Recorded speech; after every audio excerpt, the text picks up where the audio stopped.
Chris Wright is the CEO of Liberty Oilfield Services, and he joins me fresh off his virtual session at the Goldman Energy Conference. What is that behind you, Chris? Welcome. Yeah, they made the conference virtual, so I'm up in Montana at a ski house. So a little different setting than I'm usually. Yeah, it's very nice. So what do you tell attendees? You know, I think the stock story is kind of speaking for itself right now.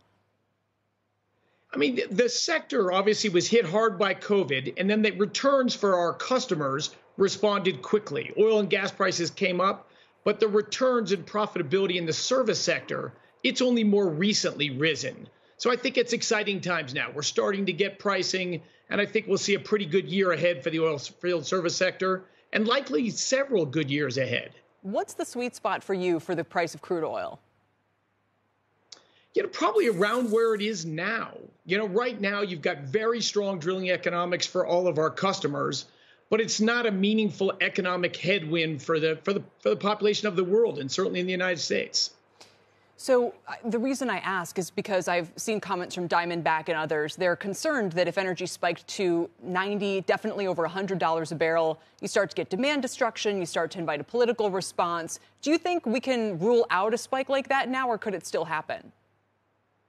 Oh, it could certainly still happen. I certainly agree with Travis's comments from Diamondback that too high oil prices, they aren't good for anyone. And most importantly, they aren't good for the citizens of the world. We're seeing in Europe right now with misinvestment in energy and a poor evolution of their energy system, natural gas prices in Europe on an oil equivalent basis are over $200. This is disastrous. Factories are being shut in. People can't afford to heat their homes. No one wants that. No one wants that. Yeah, no, we've certainly gotten more use, unfortunately, to power interruptions and sort of the need for reliable energy. But obviously, people still want renewables. It's ever more important. What's the ESG trend having on your company in terms of an impact either on the stock price or in the choices you're making about where to invest? You know, certainly with our customers, the oil and gas producers, a huge interest of theirs is to lower their emissions. Liberty's been a leader in that from the start. Very early on, we were building dual fuel fleets that could burn diesel or natural gas. Now we have better technologies of dual fuel fleets.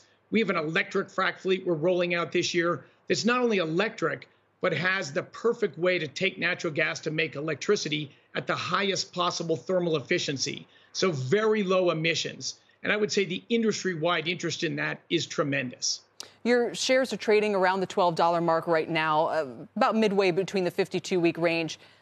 Latest data, 6 analysts have a buy, 11 have a hold. What would you tell those who are still on the sidelines about what you think the stock could do and where it should be valued? I'm not going to comment on the stock price, but I will say our business is rapidly improving right now. We should have a good year this year and probably some tremendous years coming up. And mainly because of our technical advantages versus our competitors, our partnerships with our customers, and sort of a global misunderstanding that somehow oil and gas are going away and they're only going to be around for 5 or 10 or 20 years.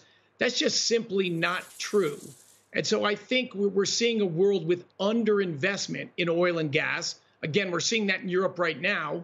But in the next few years, we're going to see an increased appreciation and an increased need for investment in growing oil and gas production.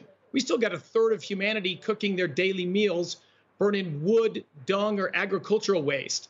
They need oil and gas to live better, cleaner, longer, healthier lives. All right, we'll leave it there. Chris, thanks for your time today.